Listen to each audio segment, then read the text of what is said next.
আসসালামু আলাইকুম। সংবাদে আপনাদের সবাইকে স্বাগত জানাচ্ছি। আমি ফিরোজ তোহা। শুরুতেই আরবে কেবলস সংবাদ শিরোনাম।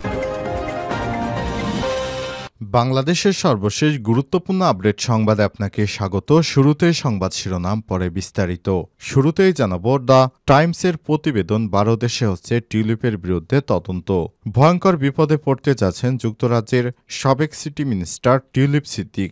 বিশ্বের অন্তত 12টি দেশে তার ও তার পরিবারের বিরুদ্ধে অর্থ পাচারের অভিযোগে তদন্ত হচ্ছে। দুর্নীতি দমন কমিশন দুদক সূত্র থেকে এমন তথ্য জানা গেছে। প্রভাবশালী ব্রিটিশ সংবাদ মাধ্যম দ্য টাইমসের এক প্রতিবেদনে এসব তথ্য জানানো হয়েছে।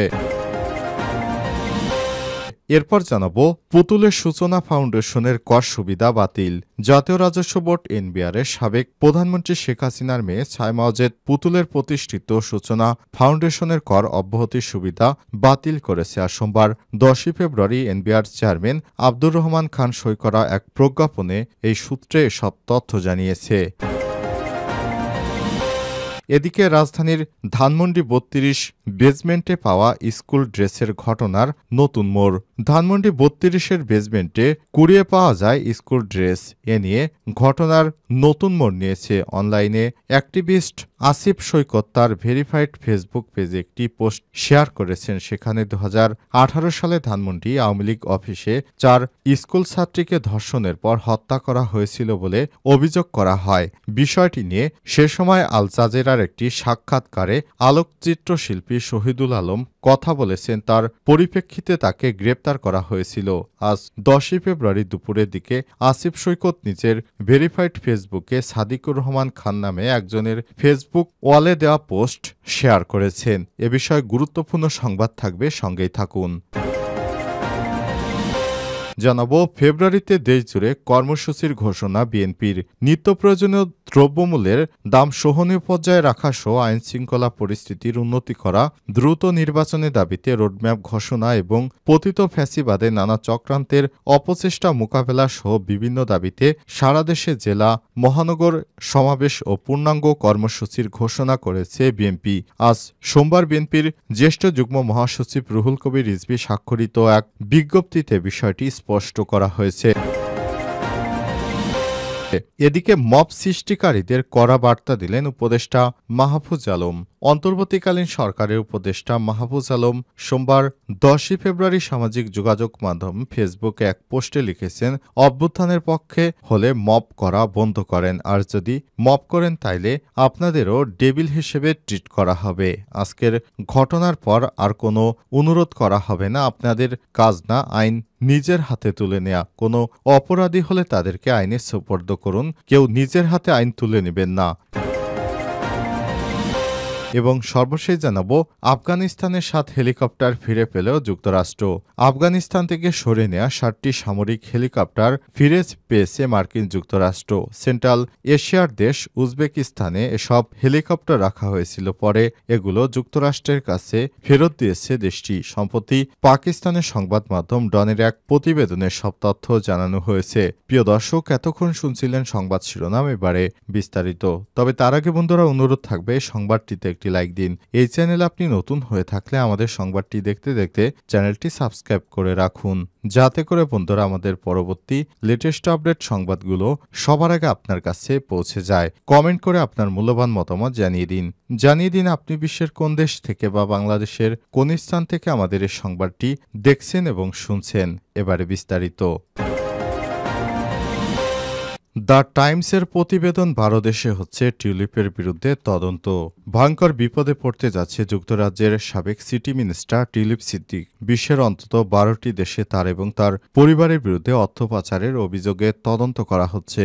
দুর্নীতি দমন কমিশন দুদক সূত্র থেকে এমন তথ্য জানা গেছে। প্রভাবশালী ব্রিটিশ সংবাদ মাধ্যম দ্য টাইমসের এক প্রতিবেদনে সব তথ্য জানানো হয়েছে। প্রতিবেদনের অগ্রগতির বিষয়ে দুদকের এক মুখপাত্র বলেন, আমরা প্রাথমিক তদন্ত দেখেছি যে যুক্তরাজ্য যুক্তরাজ্য ছাড়াও বিভিন্ন দেশে অর্থ পাচার করা হয়েছে আমাদের দল পারস্পরিক আইন সহায়তা চেয়ে বিভিন্ন দেশে তথ্য ও প্রমাণের জন্য অনুরোধ জানিয়েছে। তিনি আরও জানান, শেখ হাসিনা এবং তার পরিবারের বিরুদ্ধে তদন্তের অংশ হিসেবে 10 থেকে 12টি দেশের কাছে তথ্য চাওয়া হয়েছে। টিউলিপের বিষয়ে কতগুলো দেশের কাছে তথ্য চেয়েছে তা স্পষ্ট নয়। মুখপাত্র আরও বলেছেন, আমাদের দল বিদেশে পাচার হওয়া অর্থ উদ্ধারে কাজ করছে। যুক্তরাজ্য, ইউরোপীয় ইউনিয়ন সহ বিভিন্ন দেশ সহায়তার আশ্বাস দিয়েছে। এদিকে ব্রিটেনের FBI হিসেবে পরিচিত ন্যাশনাল ক্রাইম এজেন্সি NC এর টিউলিপের বিরুদ্ধে তদন্ত শুরু করেছে এবং বাংলাদেশের দুর্নীতি দমন কমিশন দুদকের সঙ্গে ঢাকায় এক গোপন বৈঠকও করেছে। তারা তাদের বিরুদ্ধে 3টি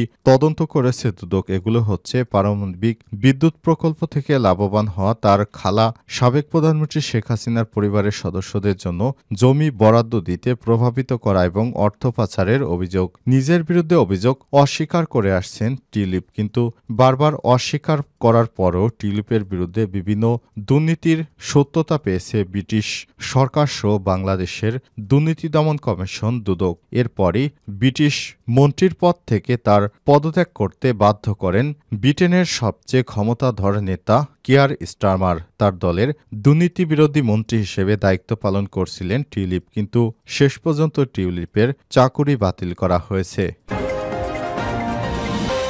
পুতুলের সূচনা ফাউন্ডেশনের কর সুবিধা বাতিল। জাতীয় রাজস্ব বোর্ড NBR এর সাবেক প্রধানমন্ত্রী শেখ হাসিনার মেয়ে পুতুলের প্রতিষ্ঠিত সূচনা ফাউন্ডেশনের কর অব্যাহতির সুবিধা বাতিল করেছে। আজ 10 ফেব্রুয়ারি NBR চেয়ারম্যান আব্দুর রহমান সই করা এক প্রজ্ঞাপনে বিষয়টি জানানো হয়েছে।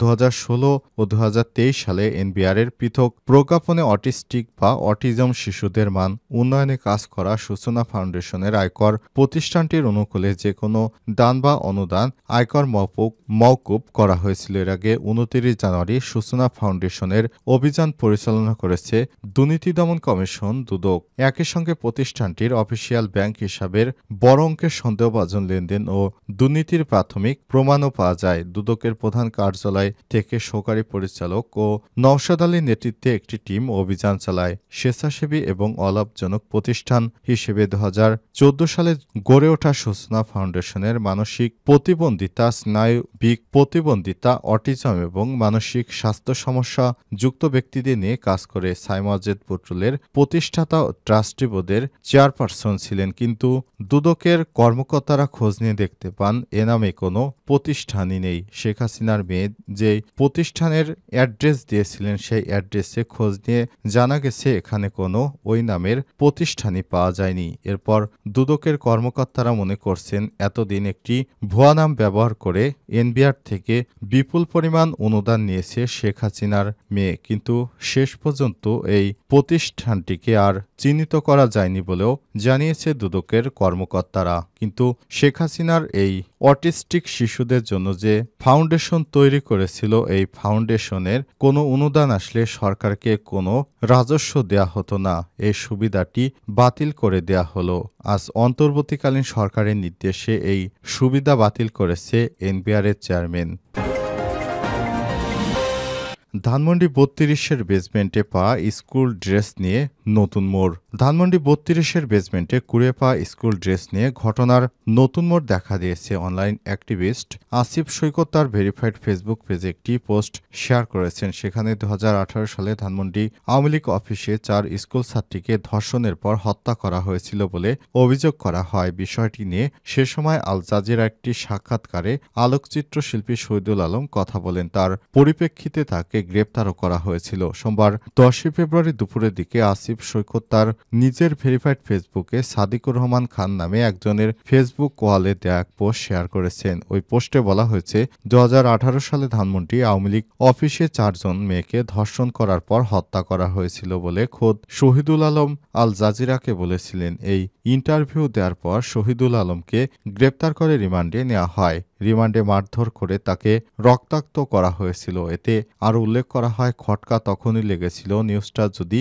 মিথ্যেই হতো, আওয়ামী লীগের বিবৃতি দিয়েই কাজ শেষ করত। শহীদুল আলমের মতো এত বড় মাপের একজন মানুষের প্রতি এতটা কঠিন হতো না। ওই পোস্টে আরও বলা হয়েছে, শহীদুল আলমকে ধরার পরেই এ বিষয়ে টু শব্দ করার সাহস আর কারো হয়নি। তদন্ত তো দূরের কথা, নিরাপদ সড়ক আন্দোলন থেমে গিয়েছিল তাকে ধরার পর, কিন্তু এই ধর্ষণের কোনো তদন্ত বা কোনো ফলো আপ আসেনি। যাই হোক, ধানমন্ডি ৩২-এর নিচে যে বেসমেন্ট পাওয়া গেছে সেখানে মেয়েদের স্কুল ড্রেস আর জুতো পাওয়া গেছে। এর অর্থ হলো খুব সম্ভবত আওয়ামী লীগ কার্যালয়ে না, ধানমন্ডি ৩২ নম্বরে এই পাশবিকতা চালানো হয়েছিল। এ বিষয়ে অধিকতর তদন্ত করা দরকার। ৬ মাসের পর মানুষ এই ধানমন্ডি ৩২ ভেঙে দেয়া হয়তো আল্লাহ তাআলারই কোনো পরিকল্পনা ছিল, নয়তো এই জুলুমবাজরা যে জুলুমগুলো করেছিল মেয়েগুলোর সঙ্গে সেটি কখনোই প্রকাশ পেত না, তাদের অপরাধ কখনোই মানুষের সামনে আসতো না। ফেব্রুয়ারিতে দেশজুড়ে কর্মসূচি ঘোষণা বিএনপির। এই ফেব্রুয়ারি মাস জুড়ে বিএনপি নতুন কর্মসূচি ঘোষণা করেছে।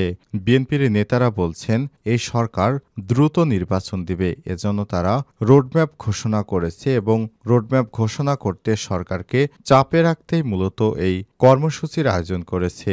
বিএনপির পক্ষ থেকে বলা হয়েছে, শেখ হাসিনা পালিয়ে যাওয়ার পর বাংলাদেশে হঠাৎ করে নৈরাজ্যকর পরিস্থিতি সৃষ্টি হয়েছে। এই নৈরাজ্য মোকাবেলা করতে এবং অন্তর্বর্তীকালীন সরকার কোনোভাবে এর দায় এড়াতে পারে না।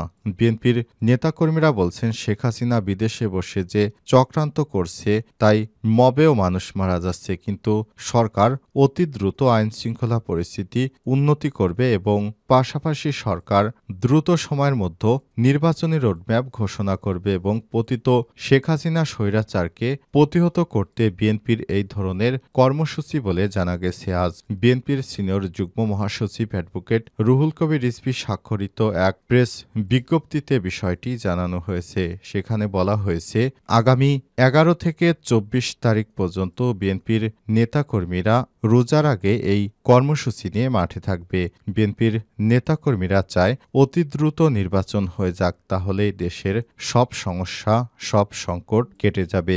নির্বাচন যত বিলম্বিত হবে ততই দেশে সমস্যা বাড়বে বলেও বিএনপির নেতারা মনে করছেন। এরই ধারাবাহিকতায় বিএনপি হঠাৎ করে এই ধরনের কর্মসূচি ঘোষণা করল, যে কারণে আজ উপজেলা, জেলা এবং বিভাগীয় পর্যায়ে এই ধরনের সমাবেশ হবে বলে বিএনপির পক্ষ থেকে চূড়ান্ত করা হয়েছে।